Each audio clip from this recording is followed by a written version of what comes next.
والقمر قدرناه منازل حتى عاد كالأرجون القديم لا الشمس ينبغي لها أن تدرك القمر ولا الليل سابق النهار وكل في فلك يسبحون والقمر قدرناه منازل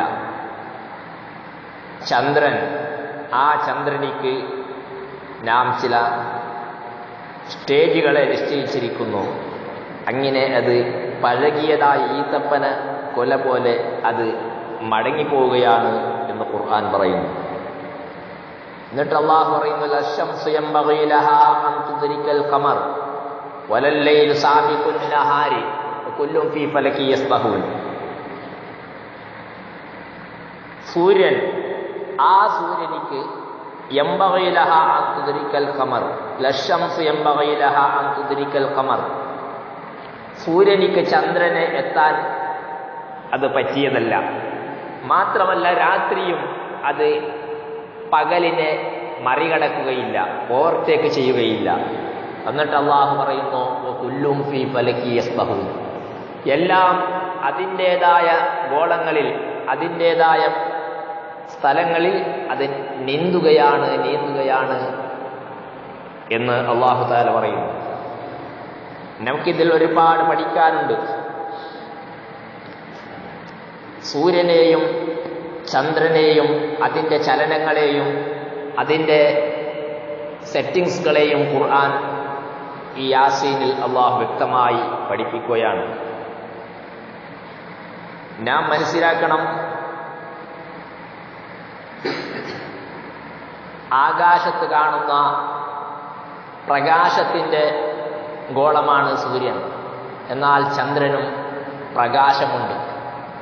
പക്ഷേ ഇവിടെ ഒരു യാഥാർത്ഥ്യമുണ്ട് സൂര്യനിലും ചന്ദ്രനിലും. അതായത് സൂര്യൻ സ്വന്തമായിട്ടുള്ള പ്രകാശമാണ് സൂര്യനിക്കുള്ളത്.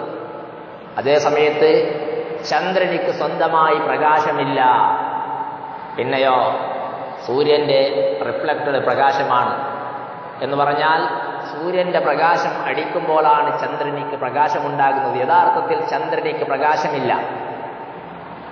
പക്ഷേ ഈ കാര്യം സയൻസ് ഇവിടെ രംഗത്ത് വരുന്നതുവരെ ആർക്കും അറിയില്ലായിരുന്നു. സയൻസാണ് ഈ കാര്യം ഇവിടെ കണ്ടുപിടിച്ചത്. വിജ്ഞാനികൾ പറഞ്ഞു സൂര്യനിക്ക് സ്വന്തമായിട്ട് പ്രകാശമില്ല. അതുകൊണ്ട് തന്നെ ഒരു മാസത്തിന്റെ പകുതി ദിവസങ്ങളിൽ സൂര്യൻ പ്രകാശിക്കും, പിന്നെ പകുതി ദിവസങ്ങളിൽ സൂര്യനിക്ക് പ്രകാശമില്ല. എന്നാൽ പരിശുദ്ധ ഖുർആൻ സൂറത്തിൽ ഒരു 2-3 സ്ഥലങ്ങളിൽ സൂര്യനെയും ചന്ദ്രനെയും പറ്റി, അതിന്റെ പ്രകാശങ്ങളെ പറ്റി പരാമർശിക്കുന്നുണ്ട്. അല്ലാഹു സുബ്ഹാനഹു വ തആല പറയുന്നു, ഹുവല്ലദീ ജഅല അശ്-ശംസ ദിയാഅൻ വൽ ഖമറ നൂറാ. 10-ാമത്തെ അധ്യായം 5-ാമത്തെ സൂക്തം അല്ലാഹു പറയുന്നു, ജഅല അശ്-ശംസ ദിയാഅ. സൂര്യനെ അല്ലാഹു ദിയാ, പ്രകാശമാക്കി. അവിടെ ചന്ദ്രനെ പറ്റി പറഞ്ഞു വൽ ഖമറ നൂറ. ചന്ദ്രനെ അള്ളാഹു നൂറാക്കി. നൂറ് എന്ന് പറഞ്ഞാൽ ആ പ്രകാശവും റിയാ എന്ന് പറയുന്ന പ്രകാശവും രണ്ടും ഒന്നല്ല. നാം മനസ്സിലാക്കേണ്ട ഒരു കാര്യമാണ്, ഇത് വ്യക്തമായി മനസ്സിലാക്കേണ്ട സയൻസാണ് ഖുർആൻ പറയുന്ന സയൻസ്.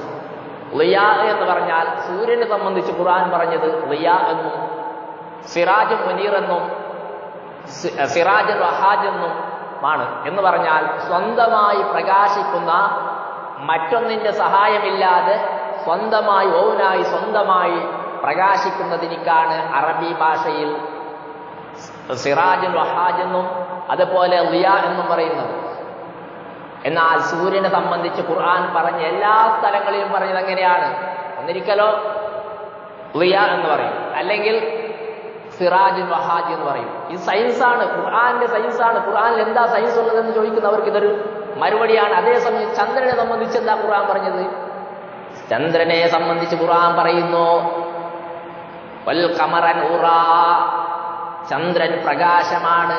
നൂറെന്ന് പറഞ്ഞാലും അതുപോലെ മുനീർ എന്ന് പറഞ്ഞാലും അതിൻ്റെ അർത്ഥം സ്വയം പ്രകാശമുള്ളതല്ല, മറ്റൊന്നിൻ്റെ പ്രകാശം കൊണ്ട് പ്രകാശമെടുക്കുന്ന വസ്തു എന്നാണ്. റിഫ്ലക്റ്റഡ് ലൈറ്റ് എന്നാണ്. നാം ചിന്തിച്ചു നോക്കുക, ഇവിടെ ഇപ്പോൾ ഒരു ലൈറ്റ് അവിടെ കത്തിക്കൊണ്ടിരിക്കുകയാണ്. ആ ലൈറ്റ് അതിൻ്റെ പ്രകാശമാണ്. അതേ സമയത്ത് അവിടെ നമ്മൾ ആ സ്ഥലത്ത് ഒരു ഗ്ലാസ് അവിടെ വെച്ചു. ആ ഗ്ലാസ്സിലേക്ക് ഇങ്ങോട്ടൊന്ന് ടോർച്ച് അടിക്കാണ്.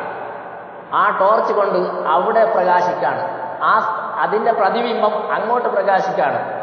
അപ്പം നിങ്ങൾ മനസ്സിലാക്കി നോക്ക്, അവിടേക്ക് കിട്ടിയ പ്രകാശം സ്വന്തം പ്രകാശമല്ല. ഈ ലൈറ്റിന്റെ പ്രകാശം പോലെ അവിടെയുള്ള പ്രകാശം സ്വന്തം പ്രകാശമല്ല. പിന്നെന്താണ്? ഇവിടെ ലൈറ്റ് അടിച്ചപ്പോൾ അതിൻ്റെ ഫോക്കസായി അങ്ങോട്ട് കിട്ടിയ ലൈറ്റാണ്. ഇതാണ് സ്വന്തമായിട്ടുള്ള പ്രകാശവും ഇതിൻ്റെ പ്രതിബിംബവും തമ്മിലുള്ള വ്യത്യാസം. അത് കഴിയുന്ന ആൾക്ക് മനസ്സിലാക്കാൻ കഴിയും. എന്നാൽ ഖുർആൻ പറയുന്നു സൂര്യൻ്റേത് സ്വന്തം പ്രകാശമാണെന്ന്. അറബികൾ ഉപയോഗിക്കുന്ന പദം തന്നെ ഉപയോഗിച്ചു. ചന്ദ്രന്റെ പ്രകാശമോ അതിന്റെ പ്രതിബിംബമായ പ്രകാശം എന്നുള്ള പദവും അവിടെ പ്രയോഗിച്ചു. മനസ്സിലാക്കണം സഹോദരന്മാരെ, ഇത് എപ്പോഴാണ് ഖുർആൻ പറഞ്ഞത്? ഒരു സയൻസും ഒരു റഡാറും അതുപോലെ സയൻസ് കണ്ടുപിടിക്കുന്ന ഒരു കണ്ടുപിടിത്തവും ലോകത്ത് വരാത്ത കാലഘട്ടത്തിൽ തന്നെ 1400 വർഷങ്ങൾക്ക് മുമ്പ് എന്റെ ഖുർആൻ ഈ കാര്യം പറഞ്ഞു. ഇത് കണ്ടപ്പോൾ വിജ്ഞാനികൾ ഇത് എടുത്തു പറഞ്ഞപ്പോൾ ഇസ്ലാമിന്റെ പണ്ഡിതന്മാർ പറഞ്ഞു, നിങ്ങൾ ഇക്കാര്യം ഇപ്പൊ പറയുന്നുണ്ടെങ്കിലും 1400 വർഷങ്ങൾക്ക് മുമ്പ് നിങ്ങളെ സയൻസ് വരുന്നതിന് മുമ്പേ പരിശുദ്ധ ഖുർആൻ ഈ കാര്യം വ്യക്തമായി എടുത്തു പറഞ്ഞിട്ടുണ്ട്. അപ്പൊ നാം മനസ്സിലാക്കണം, ഖുർആൻ സൂര്യനെയും ചന്ദ്രനെയും പറ്റി പറഞ്ഞതും സയൻസാണ്. അതും വൈജ്ഞാനിക ലോകത്ത് വിജ്ഞാനികൾക്ക് ഒരിക്കലും കണ്ടുപിടിക്കാൻ ഇന്നത്തെ കാലത്ത് മാത്രം അവർക്ക് സാധിച്ചുവെങ്കിൽ ഈ കാര്യം പോലും ഖുർആൻ പറയുന്നത് വളരെ ശരിയാണ്. അങ്ങനെ എത്ര ശരികളാണ് ഖുർആനിലുള്ളത്, എത്ര യാഥാർത്ഥ്യങ്ങളാണ് ഖുർആനിലുള്ളത്. ഖുർആൻ ആൾക്കാർ വിജ്ഞാനികൾ കണ്ടുപിടിക്കുമ്പോഴൊക്കെ ഖുർആന്റെ സത്യം ഇവിടെ വ്യക്തമാവുകയാണ്. ഖുർആൻ സത്യമാണെന്നും അള്ളാഹിന്റെ കിതാബാണെന്നും വ്യക്തമാവുകയാണ്.